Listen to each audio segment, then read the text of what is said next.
ಎಲ್ಲ ಗೃಹಲಕ್ಷ್ಮಿಯರಿಗೆ ರಾಜ್ಯ ಸರ್ಕಾರದ ಕಡೆಯಿಂದ ಕಡ್ಡಾಯವಾಗಿ ಈ ಎರಡು ಕೆಲಸಗಳನ್ನ ಮಾಡಬೇಕು. 16ನೇ ಕಂತಿನ ಹಣ ಪಡಿಬೇಕಂದ್ರೆ, ಇಲ್ಲಾಂದ್ರೆ ನಿಮ್ಮ ಖಾತೆಗಳಿಗೆ 16ನೇ ಕಂತಿನ ಹಣ ಬರಲ್ಲ.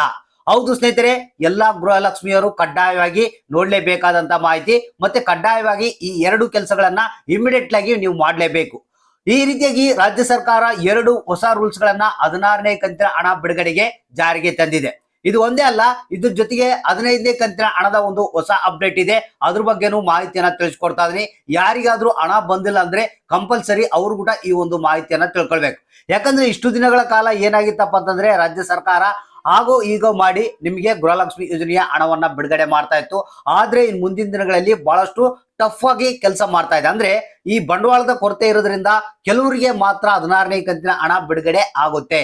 ಅದಕ್ಕಾಗಿ ಈ ಎರಡು ಕೆಲಸಗಳನ್ನ ಕಡ್ಡಾಯವಾಗಿ ಯಾರು ಮಾಡ್ಕೊಳ್ತಾರೆ ಅವರಿಗೆ ಮಾತ್ರ 16ನೇ ಕಂತಿನ ಹಣ ಬರುತ್ತೆ. ಇನ್ನು ಅದ್ರ ಜೊತೆಗೆ 15ನೇ ಕಂತಿನ ಹಣ ಯಾರು ಇನ್ನು ರಿಸೀವ್ ಮಾಡ್ಕೊಂಡಿಲ್ಲ ಅವರು ಕೂಡಲೇ ಈ ಒಂದು ಮಾಹಿತಿಯನ್ನ ನೋಡ್ಲೇಬೇಕು. ಹಾಗಾದ್ರೆ ಬನ್ನಿ ವಿಡಿಯೋನ ಪೂರ್ತಿ ನೋಡ್ತಾ ಹೋಗಿ, ಜೊತೆಗೆ ಆದಷ್ಟು ಮಂದಿಗೆ ಈ ಒಂದು ಮಾಹಿತಿಯನ್ನ ಇಮಿಡಿಯೇಟ್ ಆಗಿ ಶೇರ್ ಮಾಡಿ.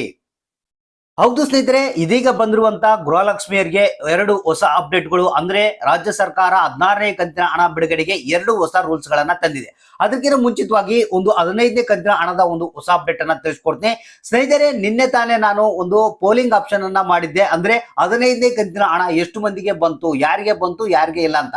ಸೊ ಅದರಲ್ಲಿ ಸುಮಾರು ಇಲ್ಲಿ ನೋಡ್ತಾ ಇರಬಹುದು ಪೋಲಿಂಗ್ ಈ ರೀತಿಯಾಗಿ ನಮ್ಮ ಸಬ್ಸ್ಕ್ರೈಬರ್ಗಳು ಮಾಡಿದ್ದಾರೆ. ಸುಮಾರು 72% ಜನರಿಗೆ 15ನೇ ಕಂತಿನ ಹಣ ಬಂದಿದೆ ಅಂತೆ. ಅಂದ್ರೆ ಇನ್ನು 28% ಜನಗಳಿಗೆ ಈ ಒಂದು 15ನೇ ಕಂತಿನ ಹಣ ಬಂದಿಲ್ಲ ಅಂತ ಹೇಳ್ತಾ ಇದ್ದಾರೆ. ಸೊ ಹಾಗಾದ್ರೆ ನಿಮಗಿರೋದು ಇನ್ನು 2 ದಿನಗಳ ಕಾಲ.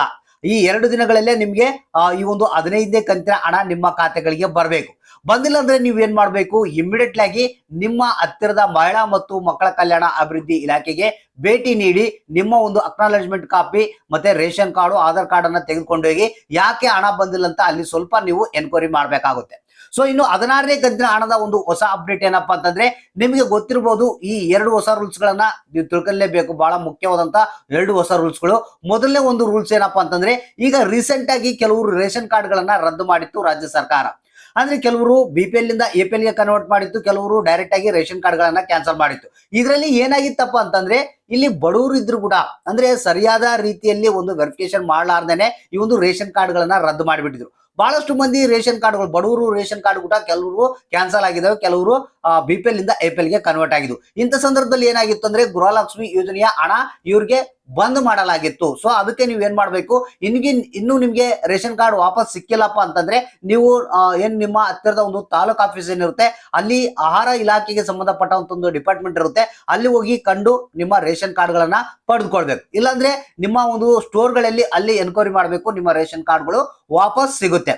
ಸೊ ಇದು ಮೊದಲನೇ ಒಂದು ಹೊಸ ರೂಲ್ಸ್. ಇದನ್ನ ಮಾಡಿಕೊಂಡ್ರೆ ನಿಮಗೆ 16ನೇ ಕಂತಿನ ಹಣ ನೆಕ್ಸ್ಟ್ ಸಿಗುತ್ತೆ.